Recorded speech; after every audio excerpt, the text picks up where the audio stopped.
Today we are going to be looking at 5 really simple tips that are going to help save you a lot of time, especially if you're a beginner to Logic Pro X. Let's dive right in.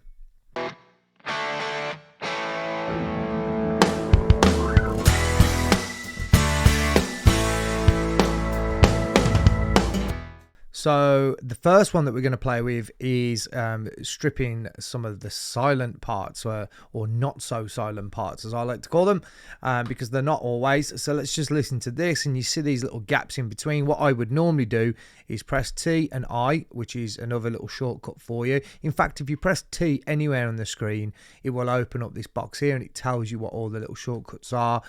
So if you press T, I, it'll be the eraser. And then what you do is you come in here and cut, and then you might want to press TA and put your fades in.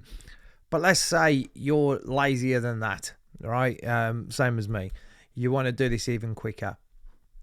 What we're going to do is we are going to come over here. We're going to click on the channel that we got in mind. We're going to hold we're going to hold Control, and then we're going to press the X on the keyboard. Then it's going to trim all of those sections for you. And then if you want to adjust the threshold, you can. There you go. That looks just about dandy. Let's go for that. And now, as you can see, it's trimmed all of the gaps for you. And now if you want to, you can go in there and add your fades, if that's something that you like to do.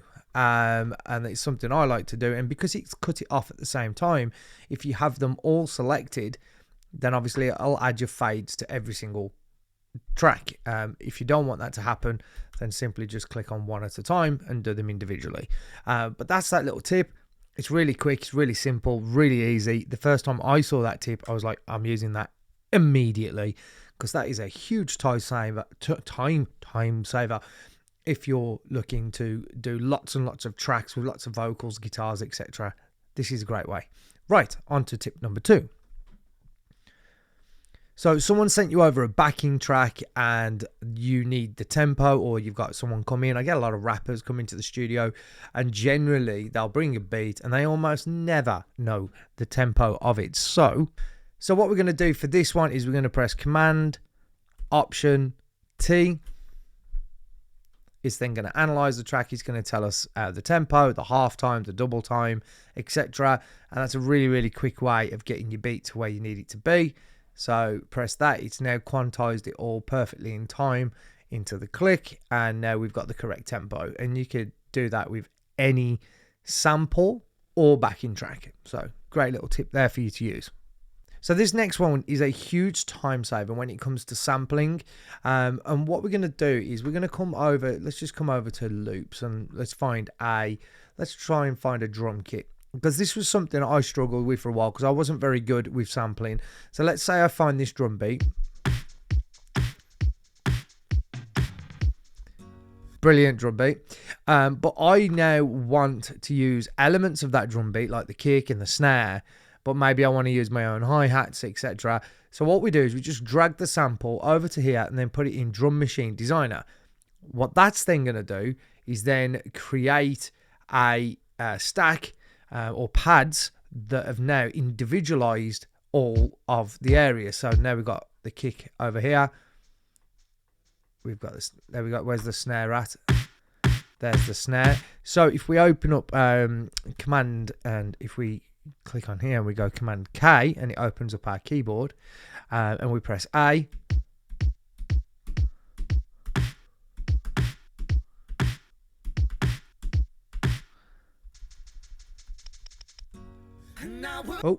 Press play, but you get the idea.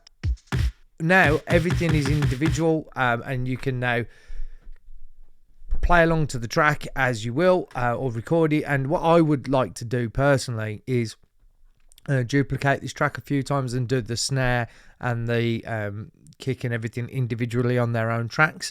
That way then I can manipulate them a little bit more, add my reverbs, add any compression I want to do. It's just a really quick, easy way, rather than you having to sort of sit there cutting them out. It detects the transients, it cuts it all up for you, and then puts them into this nice, neat keypad section for you. So super easy. Again, a massive time saver if you're into sampling. And the last one's a really, really simple one, but it's one that always annoyed me. It's one that I like about Studio One that I use sometimes. And I didn't know how to do this until literally I watched the Splice video, and I was looking for more tips. And this is one of the ones that the lady on that video was telling us about, and it's great. You literally, if I remember correctly, I've got this one written down, hold the command button, and just double click on the icon, and the main plugin there will open. So if you're working on like using a guitar amp simulator and you know you want to open that, you just click on that, click on the icon, double click, and up it comes. Super simple. And again, just all these little tips are only saving you sort of fractions of seconds, but when you're working on much bigger projects, those few seconds or the fractions of seconds, they really start to add up, and when it can be really time consuming trying to get your tracks down. So if you can find these little ways to just speed up your process, especially if you're doing what I'm currently doing, which is the 26 songs in 52 weeks challenge. I've seen a couple of people doing it, and I'm trying it myself. It's very difficult already, and I'm only in week 2. My new song drops on Friday, by the way. My other one is also around. I will link it in the description. But I'm using these tips and tricks to speed up my process to help me release more music faster. It's not about perfect. It's about getting them done at the end of the day. I want to put out a lot of content, and this helps speed up that process for me. So let me know in the comment section if any of these have been useful. I have taken some of these from other videos that I've watched over the years, and some more recently. So they're not my ideas as such, these are just there's lots of information out there. The only thing I would say is don't try and overwhelm yourself with hundreds of these tips, because they're just really easy to forget. Learn 4 or 5. That's why I only listed 5 today. Learn 4 or 5, get them down so they become second nature, and then add to your arsenal as you're going along. Or get your shortcuts, print them off, and stick them to the wall by the side of your computer screen. That's something I've seen people doing too. Whatever is easier for you. Hope you have a great time creating awesome music. Let me know in the comments section what you thought of this video. Like, subscribe. I'm almost at 1,000 subscribers, which is incredible. I've got there really, really quick. So thanks for everybody who's subscribing, and I'll keep trying to make as many videos as humanly possible. Thanks again. See you again for another one.